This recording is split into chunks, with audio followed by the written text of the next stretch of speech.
Okay. So, hello everyone. This is Nurhan Swidki, the English gamer once again, and welcome to IELTS Talks podcast. On IELTS Talks podcast, we have guests from all around the world. We have IELTS trainers, IELTS teacher trainers, and also IELTS candidates with a band score of 7+. Last time we had our first episode with Dr. Ghazi, Anas Ghazi from Jordan, and you can find the episode on our YouTube channel, Facebook page, and also other podcast platforms. And today we have a very special guest from Egypt, Dr. Muhammad Khalil Moussa. Welcome, Dr. Muhammad. Hello, how are you doing, Mr. Nurhan? It's just a pleasure and an honor having you with me in this podcast. And I really wish you and the English gamer all the best. Okay, thanks a lot. So first of all, let's introduce Dr. Muhammad Khalil Moussa. Of course, lots of you know him, but just let's make sure that all the persons here know him. So let's introduce Dr. Muhammad. He is the nationalities president, and he's an English teacher and teacher trainer at the American University in Cairo. He's also a lecturer in Cairo University, and his major is teaching academic writing and IELTS.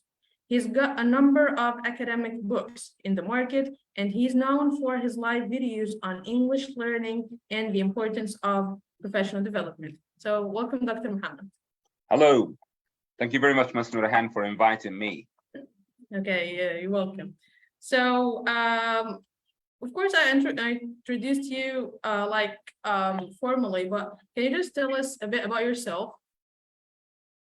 Okay, simply, as you've just mentioned, I work at Cairo University. My name is Muhammad, and I've been working in the field of teaching for more than 20 years. I graduated in 1999 from the Department of English Language and Literature, Faculty of Arts, Cairo University. So if you make a kind of a calculation, you find that I've been teaching for almost 24 years. Wow. And throughout those 24 years, I worked in Egypt and outside Egypt as well. I've been exposed to more than 50 nationalities across the Gulf, Egypt, and Europe as well. And currently, I'm the president of nationalities. Nationalities is a non-profit organization. We're not taking any profit from that organization. Our sole purpose is simply to serve the community of ELT by providing them with free of charge professional development events. That's all. So nationalities, we provide free events, webinars to teachers of English across the world. We have joint projects with other sister TESOL associations like TESOL Greece, TESOL Turkey, TESOL America, IETFL.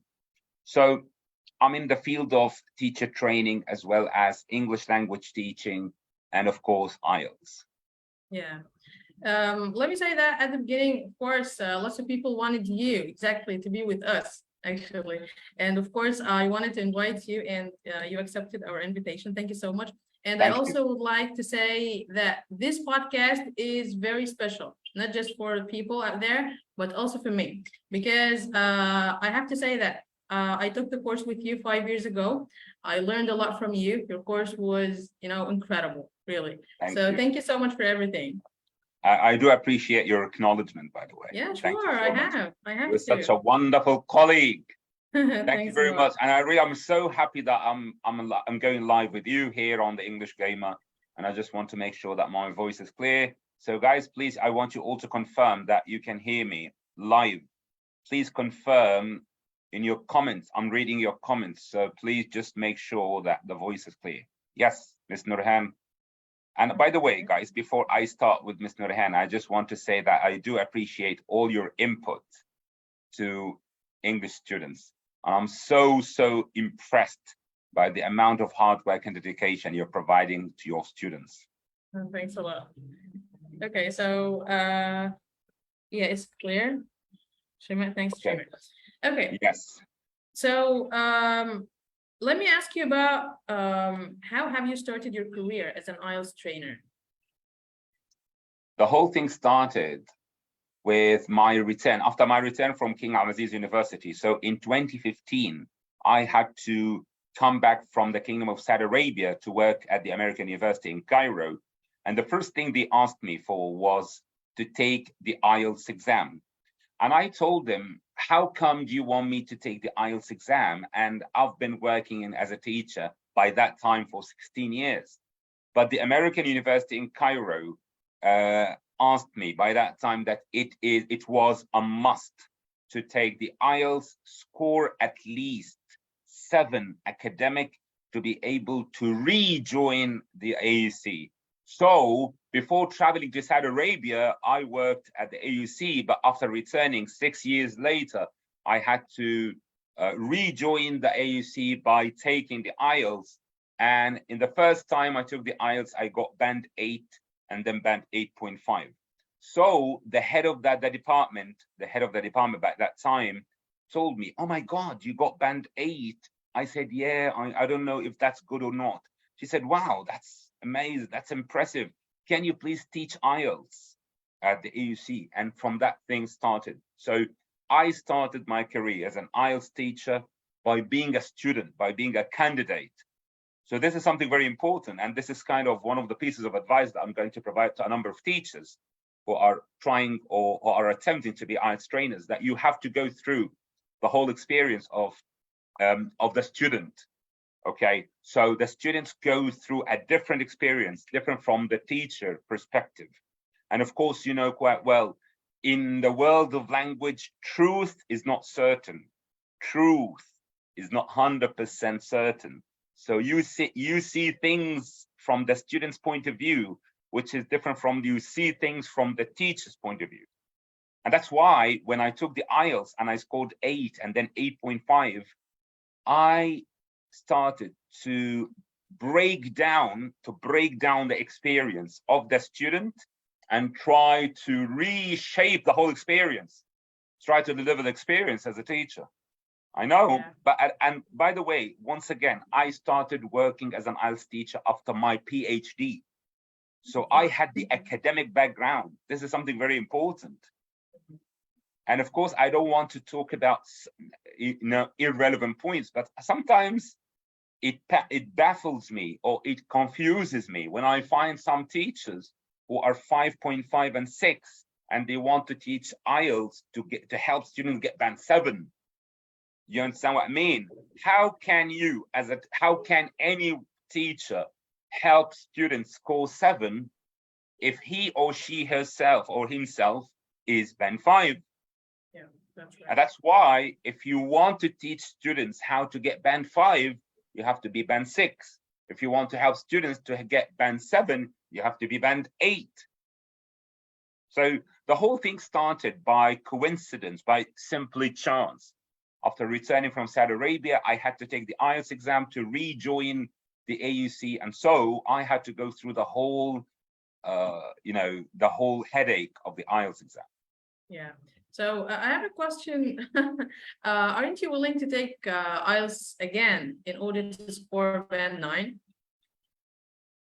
Or you think, no, 8.5 is enough? So I'm just No, working I really want now. to take, I want to take the IELTS again. I really want to take the IELTS again to brush up my experience. Yeah, sure. Sometimes when I have a problem now, I have a huge problem, is that I've been teaching IELTS now for 8 years. Okay, 8 years of teaching IELTS is a problem. I'm using is because I'm talking about the experience, not the 8 years. The whole 8 years of being a teacher is simply, it's a good experience, but at the same time, I'm planning to take the IELTS again within a couple of months to relive the experience of the student. Yeah. So sometimes it's very much like you are a teacher, but you want to be a student again. So you go to a teacher trainer and tell him, I want to take a course to relive the experience and to go through the experience of being a student. And this is something which adds to your overall experience and expertise as an IELTS trainer. Yeah, And by the way, that's incredible, really. Yeah. I just want to tell you something quite important. I never ever called the IELTS teacher a teacher. Hmm. So let's coin the terminology.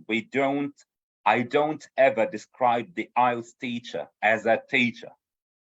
I call the IELTS facilitator or mentor.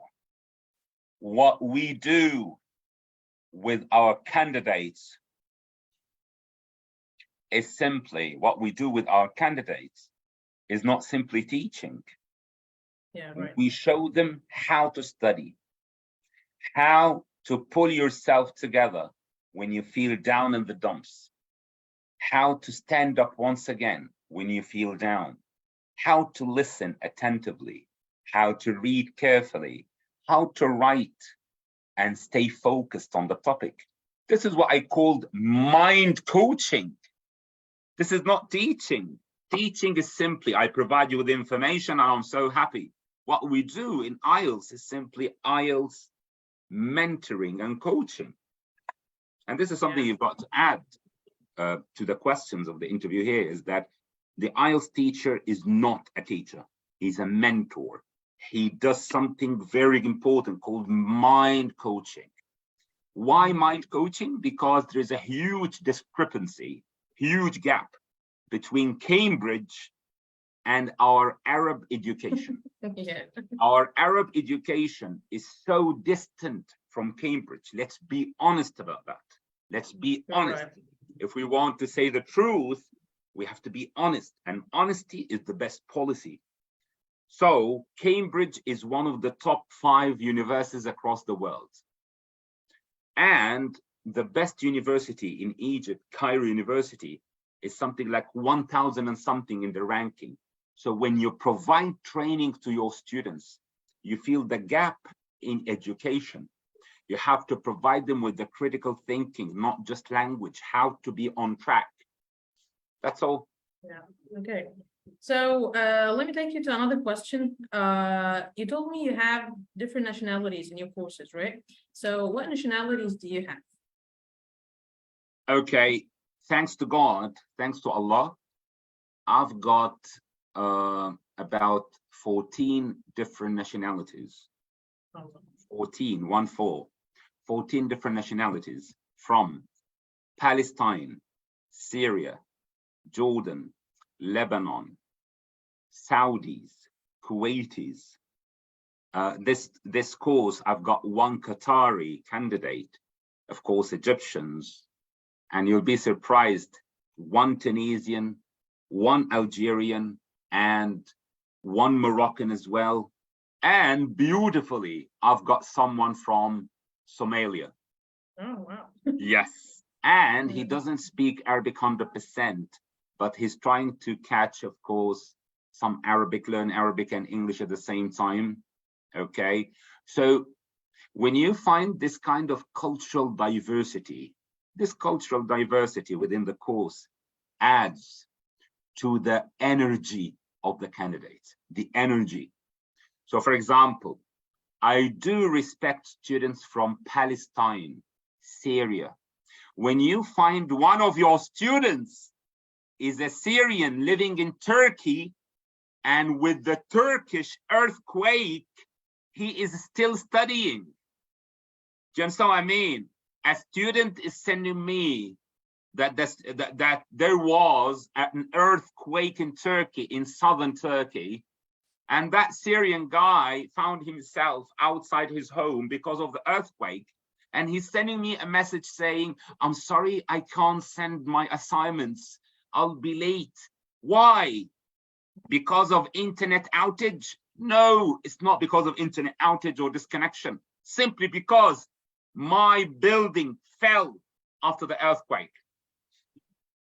So when you send such messages to other nationalities from Egypt, Algeria, Lebanon, they feel, of course, this boosts their morale, boosts their positive energy. And that's what I'm talking about. When you have this cultural diversity, you as a teacher can manipulate that to the benefit of all the students.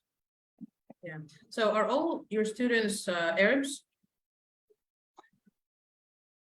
you can say 95% of my students are Arabs, and 5% in small groups are from India, Pakistan, and recently from Singapore.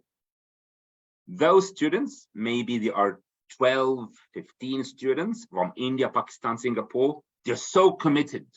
Yeah. So I provide them with the IELTS techniques, tips, and tricks in 10 days, and they finish everything. Wow. So that, okay, I don't want to be, Yeah. I don't want to sound racist. I don't want to sound Yeah, racist. but the mindset is different. Yeah. I don't want to sound racist. I'm an Arab, and I'm so proud of being an Arab. But the problem is, this takes me back to the same point of educational background. Because of the educational background of some Arabs, what happened is that Arab students take a lot of time to study, and they need to be more committed. Number three, they don't, most of them don't like to send things before deadline. However, students from India, Pakistan, I had one student from China, Singapore, they finish what you give them and they tell you, we need more. Wow. I tell them, guys, we took a call yesterday, all the speaking techniques with important speaking topics. What else do you need? We finished them in 2 days. We need more. So teaching such candidates from a different cultural background could be enriching and draining. Ironically, it's draining because you have to feed them all the time. They're always starving for more knowledge. I don't know, guys, if okay, and you can see one of the comments here in your live, one of the comments, one of my students from Libya. Yeah. And I just want to tell something, a big hello and a big, of course, I'd like to send my regards to all students from Libya. They are actually, I can say they are champions, because given the fact that there is a kind of a political turmoil and political instability, and they're studying within all that. Thank you. Okay, so let me also ask you about the problems the Arabs have when they study for IELTS. Okay, Arab students are decent. Arab students, they are really kind of so passionate, very emotional. When they like you as a teacher, they look up to you as a brother or to you as a sister. I love my Arab students because they look at me as a brother, as a father sometimes, as a mentor. And by the way, this is totally different from the non-Arab nationality. Non-Arab, you are only a teacher. I pay you so that you give me the information. Full stop, period. However, so that's the end of the story for them. However, for the Arab candidates, it's totally different. You find students who are so emotional and so passionate, and they're so dedicated when they like you as a brother. The only problem is commitment. That's the only problem, commitment. Guys, please submit the essays. Okay, don't worry about that. And then they don't submit. Please answer the speaking examiners. Okay, we'll do that. Arab students are decent. They are so good. I really like them. They're so passionate. But they have to live up to their dreams. Live up to their dreams. I have a dream. I am ready to die for my dream. Indians, Pakistanis, Chinese students are ready to sleep for 3 hours only to get the band they want. They have a target, go get it, period, done. However, when it comes with the Arab students, the only problem is that they need to be more committed. That's it. So when I have Arab students with this, with this ability to be committed, they can easily get band 7 and 8. Yeah. And by the way, I want to tell you, I want to add something, that if you develop this kind of commitment within you as a student, You are simply preparing yourself for the West. You're preparing yourself for the university, academic life, immigration, because the West has become the first world simply because of commitment, professional people. And they are human beings like us. Maybe we Arabs are more passionate, we are more religious. I can see that there are so many good things in us, but we need to be more professional, more hardworking. Yeah, you're right. So we've been talking about IELTS candidates. So now let's move on to talk about teachers. How could English teachers start their career as IELTS trainers or facilitators or whatever? By taking the IELTS exam. Yeah. First step, go get the IELTS exam. Go through the experience. So I cannot teach students all the details of the IELTS unless I myself as a teacher have gone through this. Because IELTS is a combination of three things. IELTS is a combination of language, techniques, and exam skills. Yeah. In other words, you can find students with a very high level of proficiency. However, they panic inside the exam. So I have seen students also whose level in English is band 8 outside the exam. Inside the exam, he's band 6 because of stress. Okay, and vice versa. You can find students who are band 6 outside the exam, but they know how to fake it until they make it. Yeah. Fake it until you make it. So at the end of the day, they get band 8 because they're confident, they know the techniques, and their English is good, not very high, but they know how to play the game.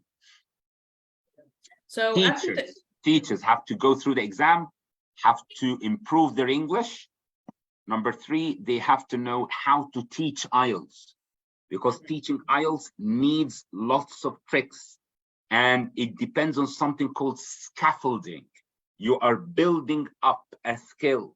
You are telling the students, I'm not going to provide you with listening right away.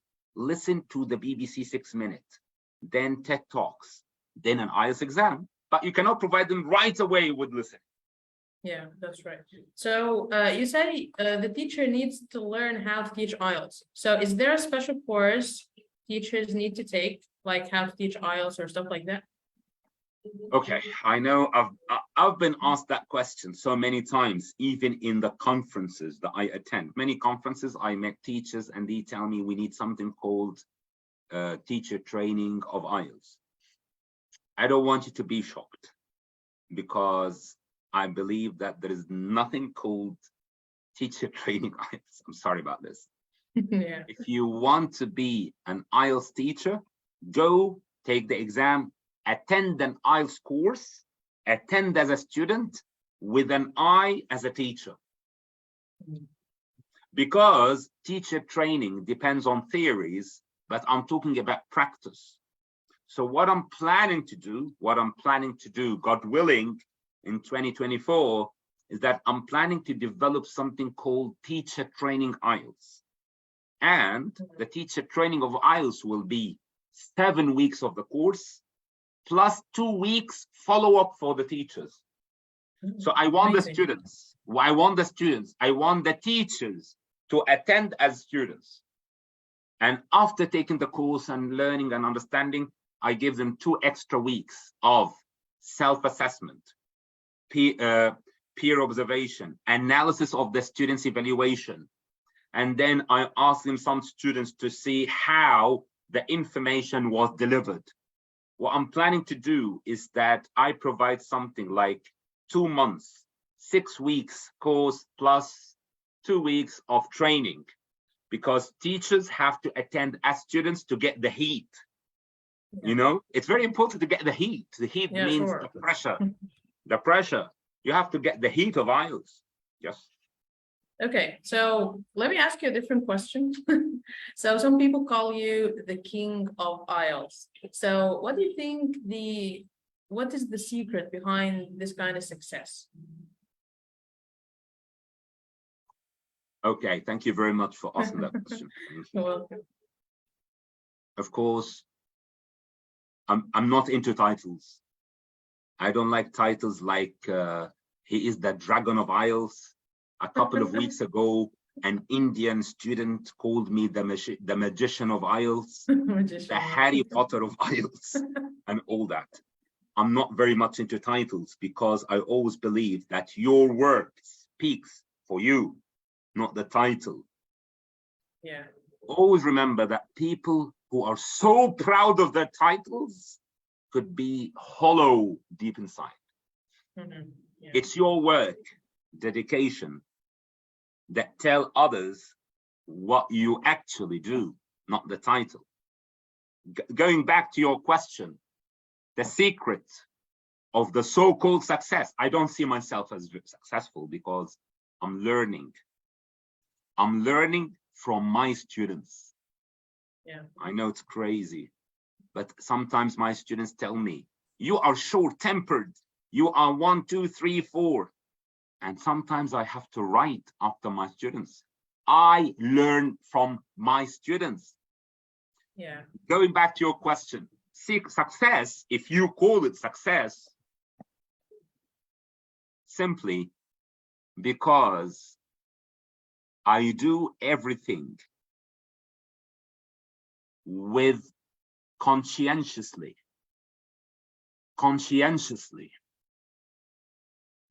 sincerely.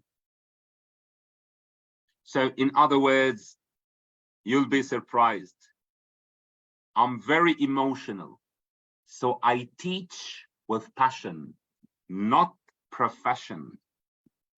It's not just a matter of passion. It's not just a matter of profession. It's a matter of passion. Yeah.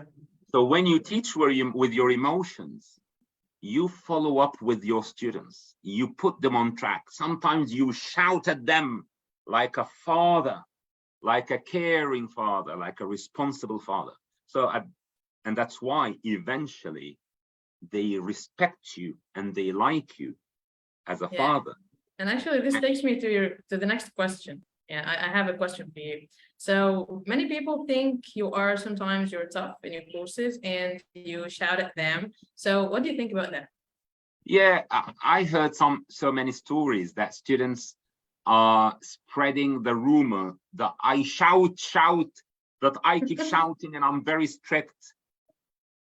Once again, many students are spreading the rumor that I'm very serious, very strict, and I keep shouting. And I just want to tell you that this is not a rumor. This is a fact. Yeah, I know that. And this is why in my orientation session, I tell my students about the drawbacks of the course. I don't know. I think I may sound crazy. Students all the time in any session, we talk about the beauty of the course. However, I sometimes talk about the drawbacks of the course. One of the drawbacks is that I keep pushing my students to be committed. Pushing. Come back on track. Sometimes students don't like to leave their comfort zone. People like to fall asleep in their comfort zone. If you are asleep and I wake you up, you will feel disturbed, hurt, upset, and not relaxed. This is what happens. I keep pushing them, telling them, wake up from your comfort zone. So you actually do that for their own good, right? And of course, I do that as a father. But who likes that? Many don't like that. Many want to deceive themselves. They want to join the gym without going to the gym. They want to join the course without studying. Listen to me, Miss Nurihan. Everybody wants to go to heaven and nobody wants to die. Everybody wants to go to heaven and nobody wants to die. Yeah. So once again, I'm not whipping them. I'm not whipping them. I'm simply telling them, remember your dreams, remember your dreams, remember your dreams. And that's why people don't like it. Not all. Some people like that. Thank you. Not all people like that. Yeah. Some people like it. And that's why some people travel at the end. Remember that 20% of people who want to travel actually travel. 80% dream and their dreams don't come true. Yeah. Right. Because a dream needs dedication to be achieved, to be realized. Yeah, so thank you for your answer. I'm sorry for the question. No. By the way, strange. I told you, I promised you to say the truth and nothing but the truth. Yeah. And I told you, you're definitely right. Sometimes I'm firm, sometimes I'm tough, and for their own general good.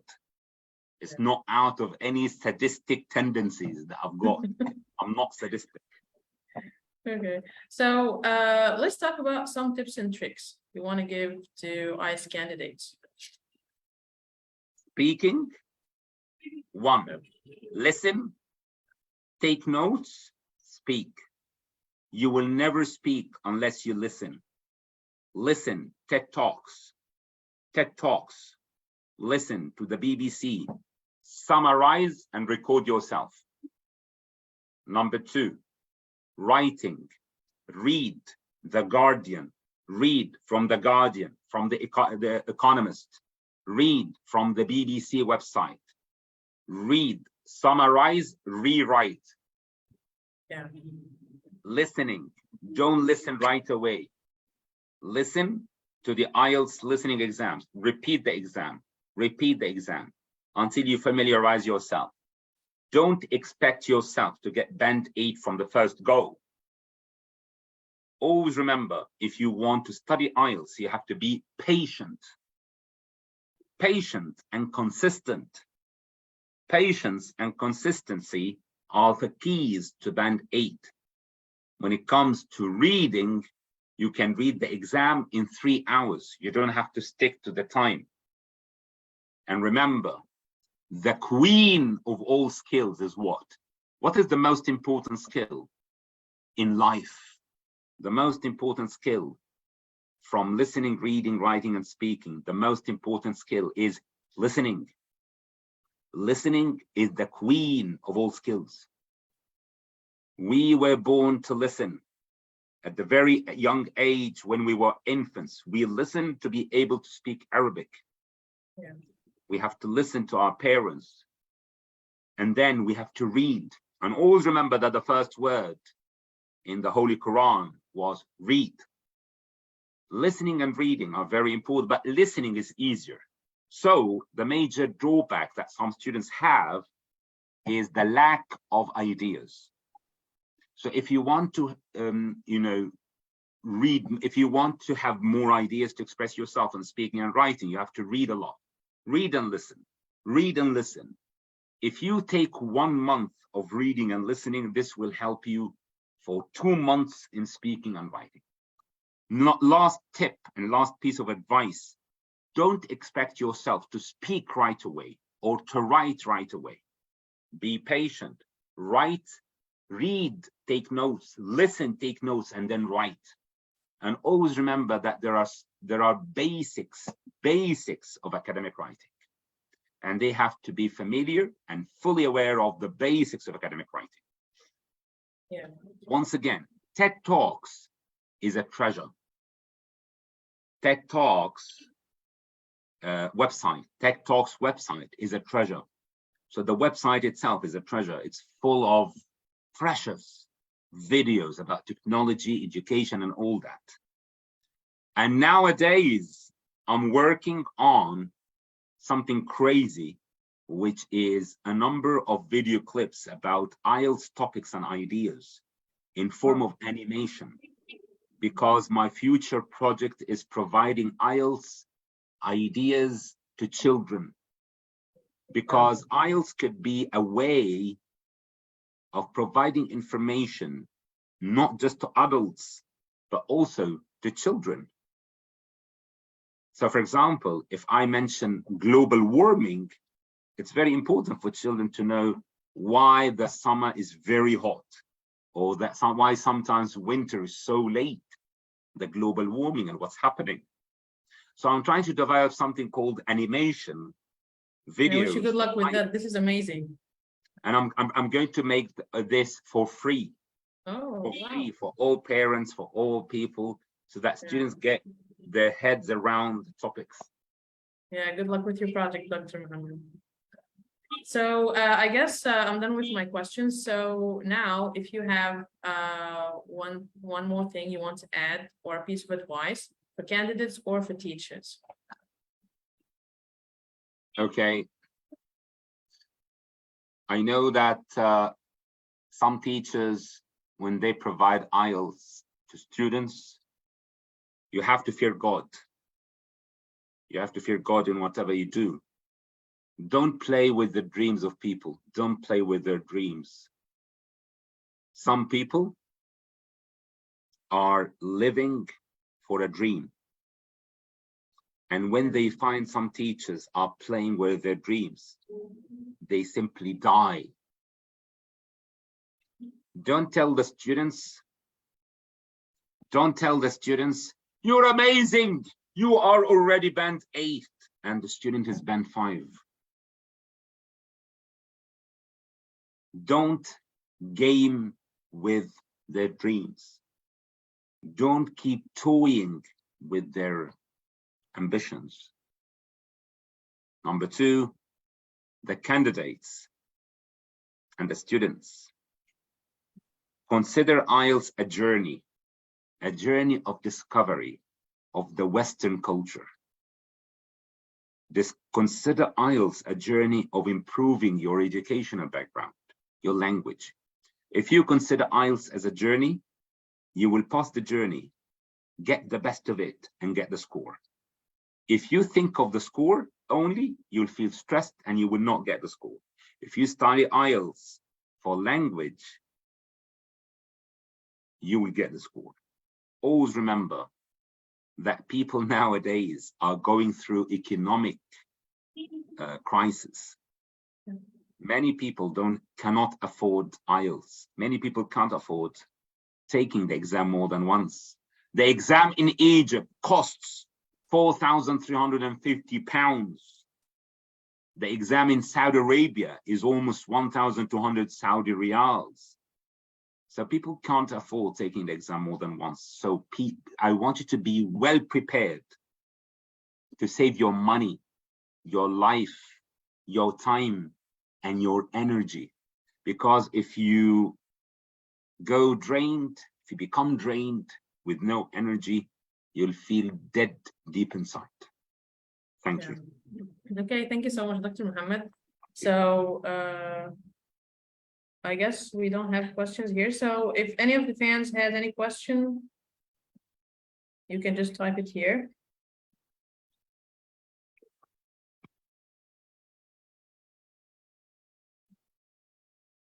Okay, so Hussein Azizi, have you got a special course for your IELTS candidates? Yeah. Oh yes, of course. Yes. I took a course. No, he says, I mean a course book. Yeah, Mr. Hussein, yeah, there is a course book for the course, right? Yeah. Okay, I have 6 books in the market for IELTS vocabulary and language, mainly for IELTS techniques vocabulary, yes. Yeah, very good. And of course, a big thank you goes to Mr. Ali Sayed, one of our coordinators, who had a wonderful book in IELTS ideas and vocabulary. Okay. Another question is, when will the next round start? Yeah. This coming Friday. Okay, this coming Friday. At 2 p.m. And you're all invited, of course. Another question is, can you tell us a daily plan for self-study? Ready to wake up early. Are you ready to wake up early? It depends. If you're ready to wake up early, listen in the morning. Listen then speak, listen, listen, summarize, speak. Yeah. Return Okay. from work, read, summarize, and write. And always remember, keep something called IELTS diary. IELTS diary means you keep writing down all the new words and vocabulary. Yeah. Okay, so some people are asking about your course, so we can leave English Vision page so that they can contact English Vision. Okay. Thank you, thank you. Yeah, they thank you. Can the assessors add Oh it up? yes, Hussein asked something else. I really Yeah. like the question from Mr. Hussein Azizi. Thank you, Hussein, for asking such a question. Can the assessor's attitude affect the candidate's performance negatively? Well, yes. This is very true. This is very true. Of course, if you ever find that some examiners are so tough, or they have some facial expressions which are not welcoming, of course, yes, this during the speech, this definitely affects. Yeah. This Okay. definitely affects your performance during the speaking, and you have to complain, because if the speaking examiner is not professional enough, you have to complain. Another question from Fouini Mehdi. I just want to know, is academic IELTS enough to work as an English teacher in the Gulf? Okay. No, it's not enough.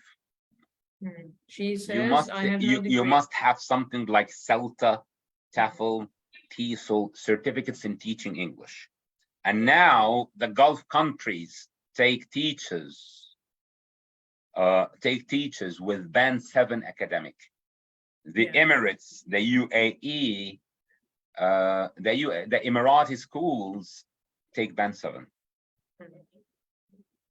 So yes, yes, Erhab, you can complain, of course. You can, of course, write a complaint at the IDP or British Council about the attitude of the examiner. How can we teach listening skill in few steps? Teaching listening is simply a course. We can provide a course about how to teach listening, but simply before you provide listening, you have to scaffold your students by providing them first with 5 minutes, 6 minutes, note-taking techniques, note-taking. Yeah. And then afterwards, you provide them with the vocabulary repeated in IELTS listening, and then you provide them with part 1, then part 1 and 2, then part 1 and 2 and 3, and finally all the 4 parts. Okay. Another question is it important for keeping new vocab every day in sentences, or learn from TED and videos? Thank you. Of course, in sentences. When you learn a new word, put it in a sentence. For example, if I learn the word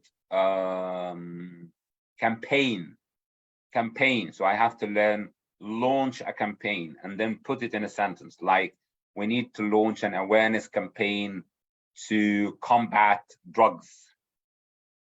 Yeah. So always put the words in sentences. Okay, one more question. English teachers in Egypt need general or academic? Oh, yes. Teachers always need academic IELTS. Okay, B2 level is able to get 8,777. No, you will get 6.57. Yeah. 8,777, this is C1. Okay, Hossein also asks, what do you think of teaching candidates some templates to use in writing? Yeah, templates do help. They do help. But the problem is that if you give one template for all types of writing, this is wrong. If we have 4 or 5 types of writing, you have to give a template for each level, for each type. But you cannot give one template for all types. And then you have to practice with them writing using these templates. Okay, one more question. How can I help my children memorize new words? This is a bit different, but we can help, I guess. Pictures and photos and songs. With kids, pictures, photos, and songs. So the best thing for you is to show them videos, kids, and then you ask them to do something like a role play. Yes, yeah, Rihab, of course, you can, of course, Rihab, you can contact me in person if you know me, if you got my number. So once again, what I'm saying is that kids need photos, pictures, games, videos. Sometimes I show my kids videos from Disney. Yeah. And then after that, they catch the words and they do something called role play. How can I improve my writing skills? By reading, summarizing, rewriting. Yeah. By studying vocabulary chunk. Number 3, you can improve your writing by keeping a novel or a website you read every day for 1 hour. 1 hour of reading every day. Okay. Muhammad Ali asks, so do you recommend taking pre-IELTS course? If your level is B2 and you need the score kind of in a shorter time of period, the course will help you. But if you have ample time or you have enough time, you can study on your own. Yeah. Okay. So I guess that's it. So thank you, everyone. And thank you, Dr. Muhammad, for being with us today. So such honored. a pleasure. Really, such an my honor pleasure, being with you. Yeah, so thanks a lot. Thanks a lot, everyone. And actually, you can find the podcast on our Facebook page, also our YouTube channel, and also on other podcast platforms. We will leave all the links. Thanks a lot and see you next time. Bye-bye for now. Thank you very much. Thank you. Bye. Bye.